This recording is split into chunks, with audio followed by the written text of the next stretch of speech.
할렐루야, 감사합니다.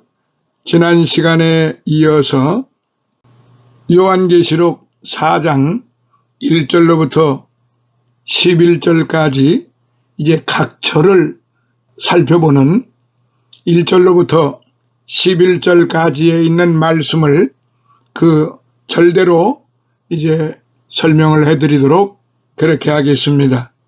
하나님께 드려지는 경배와 찬양 두 번째 시간으로 이어져 갑니다.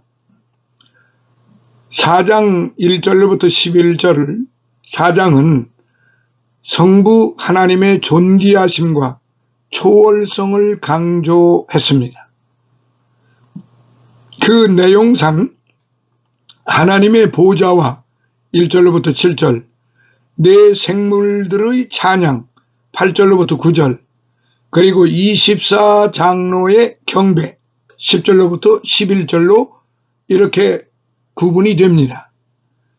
그래서 4장서부터는 이제 22장까지 장차 될 일이 묘사되어 있다는 점을 먼저 분명히 아시고 공부에 임하시겠습니다. 본서는 그 내용에 따라서 첫 번째 4장부터 18장은 대환란, 두 번째 그리스도의 재림과 심판 19장부터 20장, 세 번째 새 하늘과 새 땅의 도래 21장부터 22장의 세 단락으로 나누어집니다. 한편 4장 5장은 이제 본론의 서론 부분에 해당하는 것으로 모든 역사의 주관자이신 하나님의 보좌와 심판주이신 예수 그리스도에 대한 환상이 나오고 있습니다. 그래서 앞전에 말씀드린 대로 1절부터 7절은 하나님의 보좌, 8절로부터 9절은 내 생물의 찬양, 10절로부터 11절은 24장로들의 경배, 이런 순으로 말씀을 서로 나누기로 하겠습니다. 자, 1절, 이 일 후에 내가 보니, 이 일 후에에 대한 견해는 두 가지가 있습니다. 첫째, 2장 3장의 소아시아 7교회에 대한 계시가 종결된 바로 직후를 가리킨다고 주장합니다. 자, 두 번째, 장면의 변화를 나타내는 것으로 이는 새로운 환상의 전환을 나타내는 묵시문학의 전형적인 표현이라고 주장합니다. 자, 이 두 가지 견해 중 후자가 타당합니다. 이 표현은 항상 환상의 순서를 의미하지 않습니다. 즉, 환상에 기록된 사건들이 이 땅에서 연대순으로 일어날 것을 나타내지 않습니다. 이 일 후라는 말은 규정된 공식입니다. 이 공식은 새로운 환상 혹은 적어도 어떤 환상으로부터 분리된 한 부분의 환상을 소개하는 표현 방식입니다. 양식이에요. 또한 이 말은 본서에서 자주 등장하는 표현으로 내가 보았다 혹은 내가 들었다와 연결되어 나타납니다. 이는 환상을 통한 계시의 사실성과 현장성을 나타내주고 있습니다. 하늘에 열린 문이 있는데, 본서에서 하늘이라는 단어는 50회쯤 사용되고 있습니다. 12장 12절을 제외하고 모두 단수로 사용되었습니다. 단 한 차례 복수로 사용하는 것은 아마도 이사야서 44장 23절의 영향일 것입니다. 그 의미는 다양하나 본문의 하늘은 하나님의 영광스러운 처소로 하나님 자신을 계시하시기 위한 것을 의미한다고 합니다. 한편 열린 문에 해당하는 헬라어 뒤라 에네우그메네라는 말은 완료 분사형으로 문이 이미 열려 있음을 의미하는 것입니다. 이는 이미 준비되어 있었던 하나님의 계시를 요한이 환상을 통해 보게 될 것임을 유대인의 문서에서도 하늘문이 열리고 묵시자가 거룩한 성전과 영광의 보좌 위에 앉으신 지극히 거룩하신 이를 보았다는 기사가 있습니다. 유대인의 또 하나의 위경에도 이와 비슷한 표현이 있습니다. 그러나 본절에서 요한이 이러한 유대주의의 이해를 인용했다고 보기는 어렵습니다. 한편 여기서 문은 본서에서 언급되는 하나님의 나라의 문 또는 마음의 문을 의미하는 것이 아니라 계시의 문을 나타내는 것입니다. 따라서 본문의 문은 문 자체보다 천상의 광경을 보여주기 위한 것과 계시를 전달받는 자가 분명하게 경험했음을 부각시키기 위한 은유적인 표현으로 볼 수 있습니다. 다만 여기서 요한이 이 문을 통해 하늘에 들어간 것인지 혹은 문까지 가서 문을 통해 안을 들여다본 것인지는 분명하지 않아요. 아무튼 이 열린 문은 제한적으로 요한에게만 보이는 환상의 성격을 제시합니다. 여기서는 이 표현의 상징성을 감안하되 본문에 함축된 그 이상으로 확대 해석하지 않도록 주의해야 할 것입니다.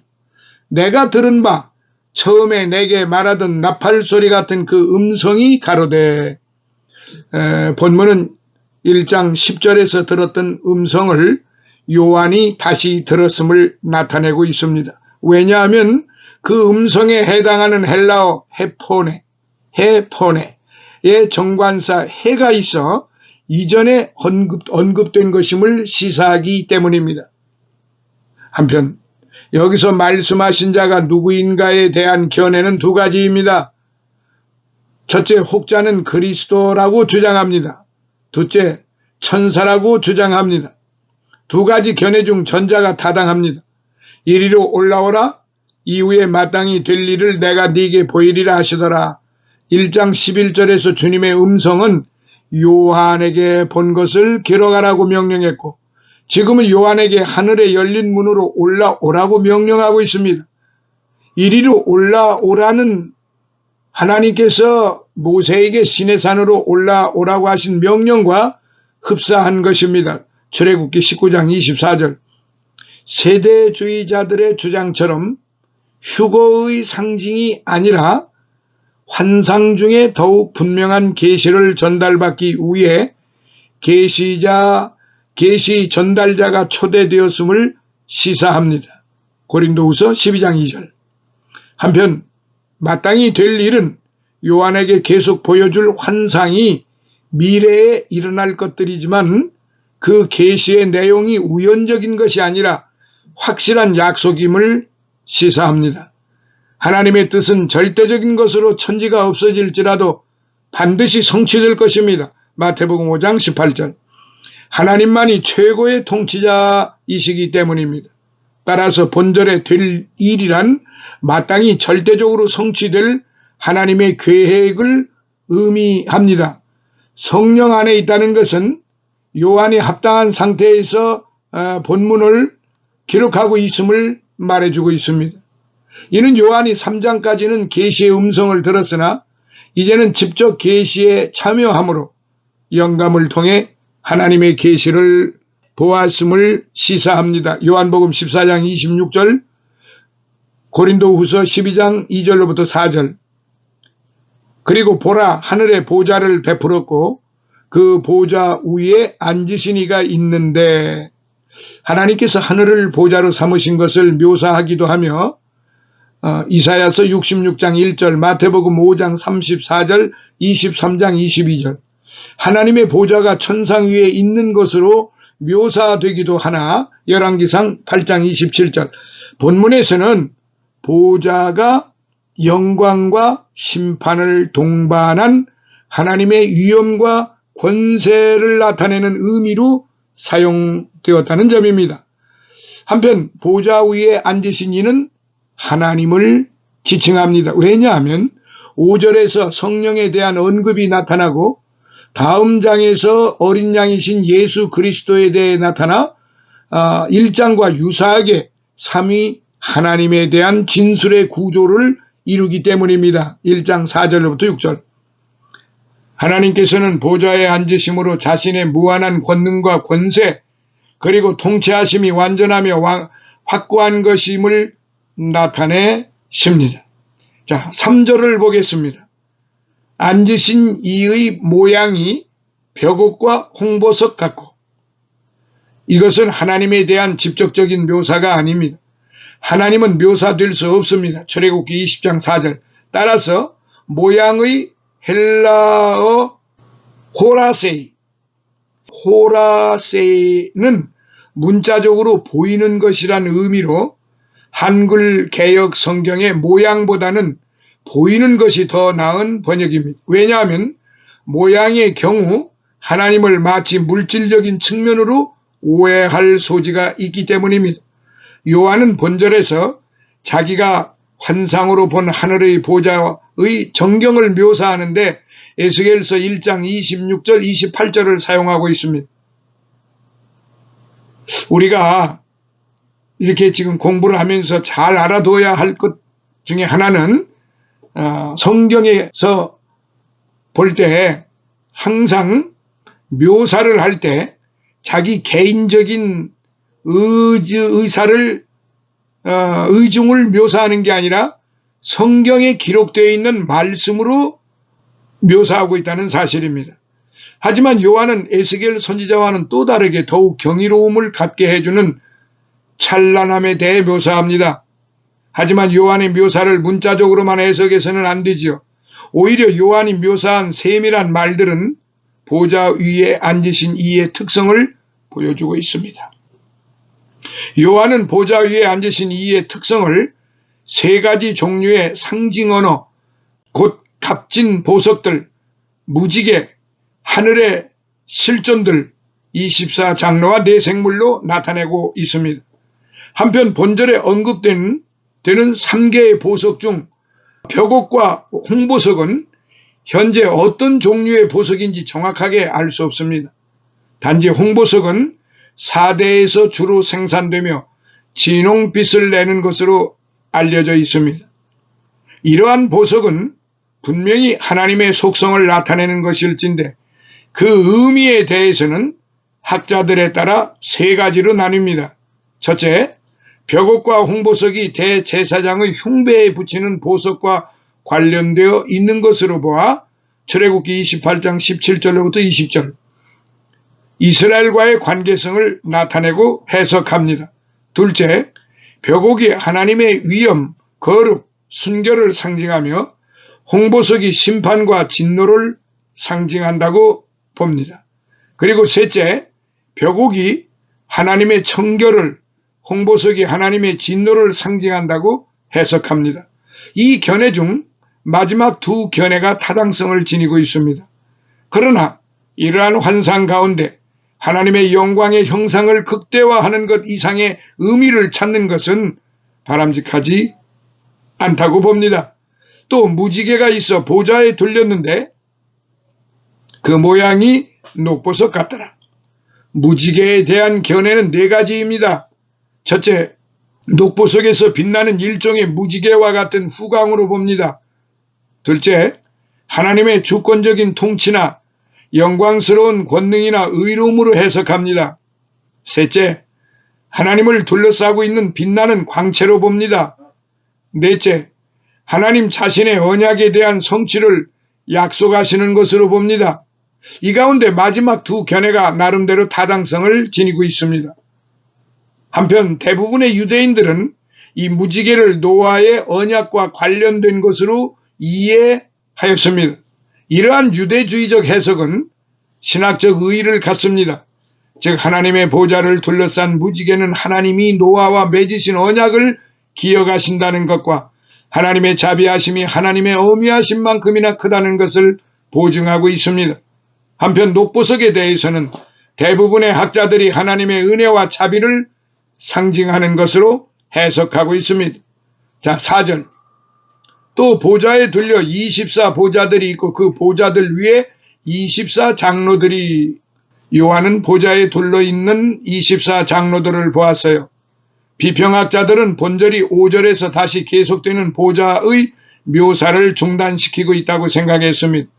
그들은 작은 집단인 네 생물이 큰 집단인 24 장로들보다 먼저 기록되었어야 한다고 하면서 본절이 구성상 어색하다고 말합니다.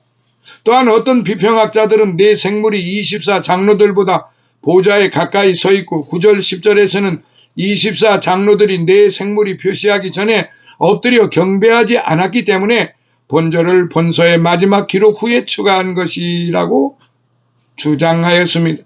그러나 이 같은 비평학자들의 견해는 본문을 순전하게 받아들이지 못하는 그릇된 주장이라고 봅니다. 요한은 순서 문제에 있어서 자유롭게 순서를 정하고 있어요. 본절에서 가장 관심을 끄는 것은 24 장로들이 누구인가 하는 점일 것입니다. 이에 대해서는 다양한 논의와 견해가 제기되었습니다. 첫째는 구약의 12족장과 신약의 12사도가 합쳐진 것을 상징한다고 주장을 합니다.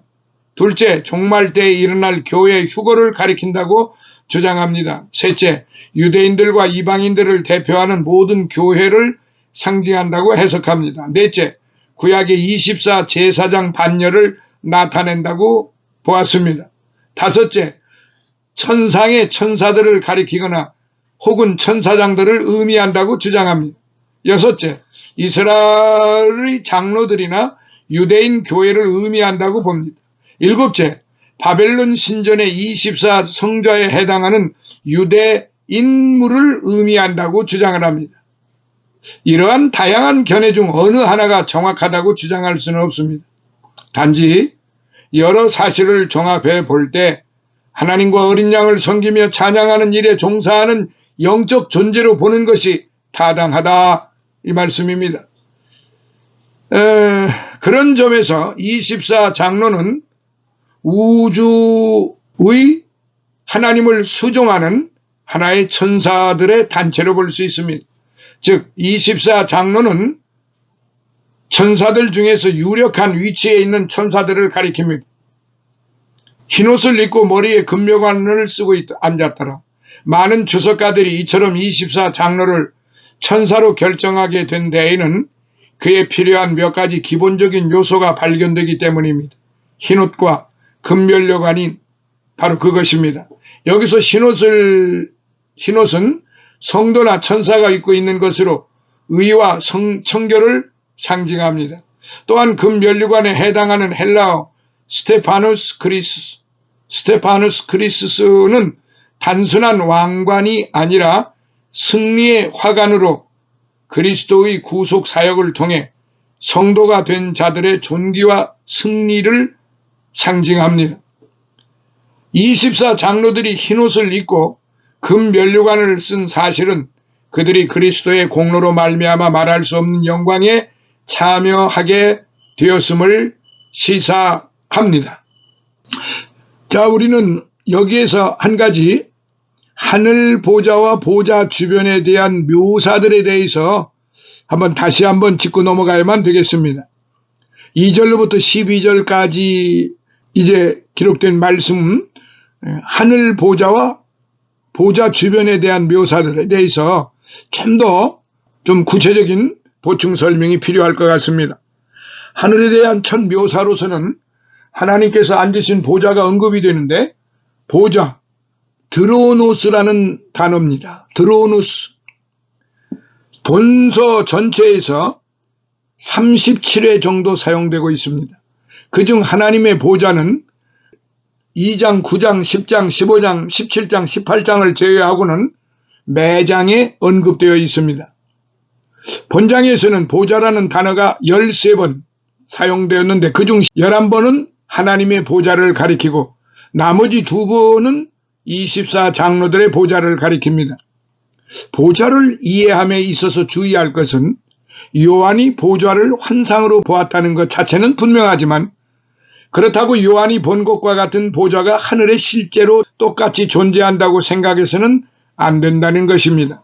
만약 보좌가 실제 있는 그대로라면 보좌와 함께 묘사되는 나머지 환상의 표현들, 곧 앉으신 이의 모양이 벽옥과 홍보석 같고 3절 그리고 문자 그대로 존재하는 실제적인 것으로 해석해야 하는 난관에 봉착하게 됩니다.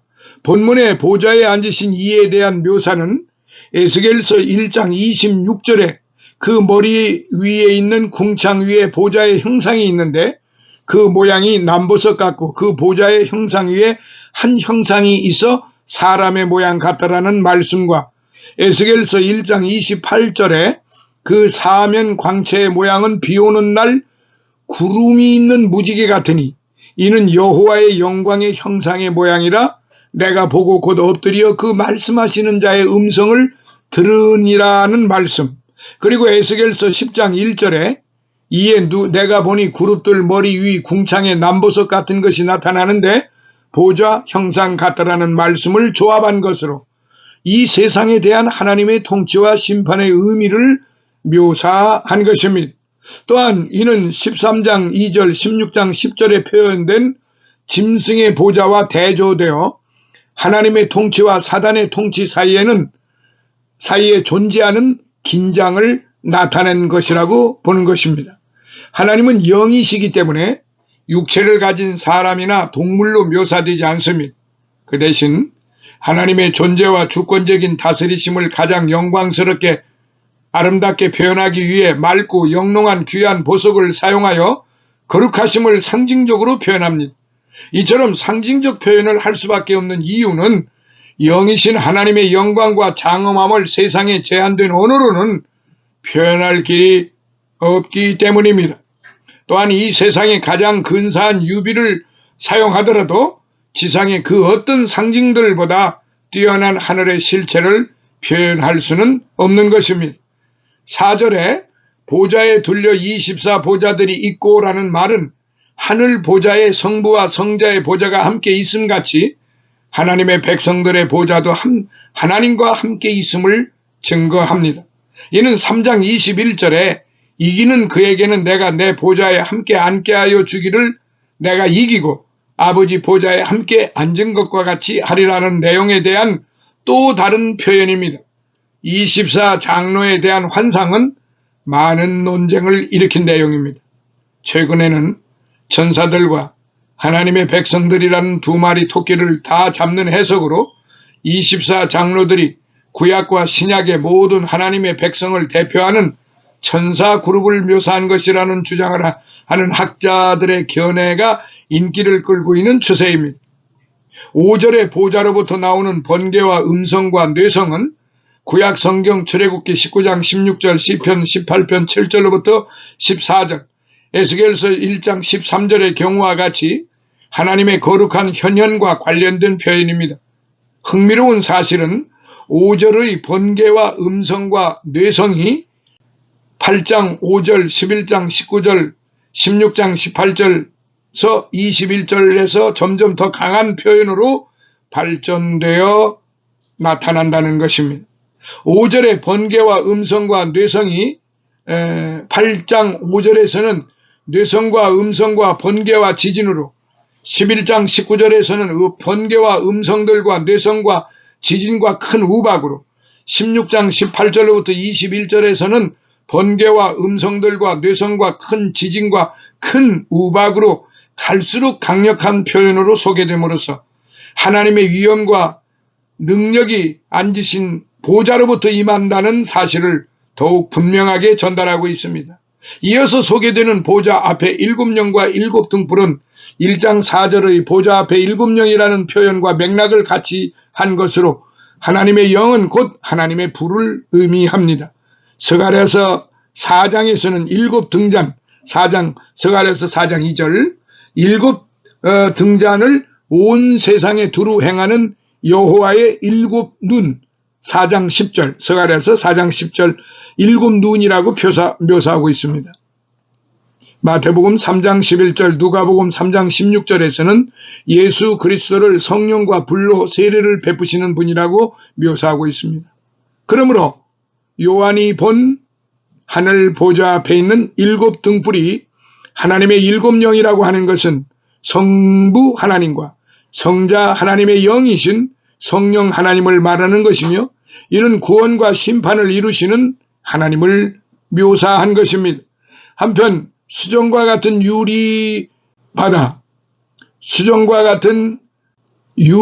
유리바다라는 표현의 배경이 되는 것은 에스겔서 1장 22절의 그 생물의 머리 위에는 수정 같은 궁창의 형상이 펴있어 보기에 심히 두려우며 라는 말씀과 열왕기상 7장 23절로부터 25절, 역대하 4장 1절로부터 6절에 나타난 성전 기구 중 바다를 만들었다는 기록입니다. 솔로몬으로 하여금 이루게 하신 지상의 성전은 본문에서 다루고 있는 하늘 성전을 반영한 것입니다. 수정과 같은 유리바다라는 표현은 아름다움과 순결함의 광대함을 상징적으로 표현한 것으로 하나님 앞에 서는 자들은 하나님의 거룩하심과 같이 정결하고 깨끗하여야 함을 상징적으로 묘사한 것입니다. 에스겔이 수정 같은 궁창의 형상이 펴 있음을 보고 심히 두려워하였던 것은 부정한 자로서 정결하고 거룩하신 하나님의 영광을 보았기 때문입니다. 자, 그리고 여기서 네 생물 타 테세라 조아, 이 네 생물의 존재를 알게 하는 구약적 배경은 이사야서 6장 2절로부터 3절, 에스겔서 1장 14절로부터 28절의 내용입니다. 네 생물은 하나님의 통치가 충만하게 발휘되는 살아있는 존재로서 에스겔서 1장 18절로부터 20절, 여호와의 영광의 형상의 모양인 천상의 영적 존재들을 의미합니다.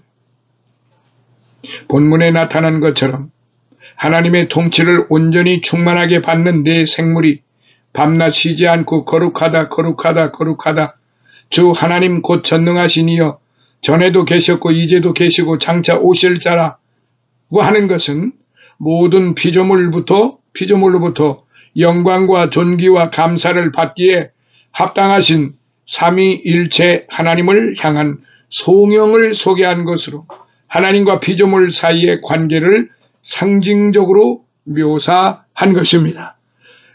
할렐루야.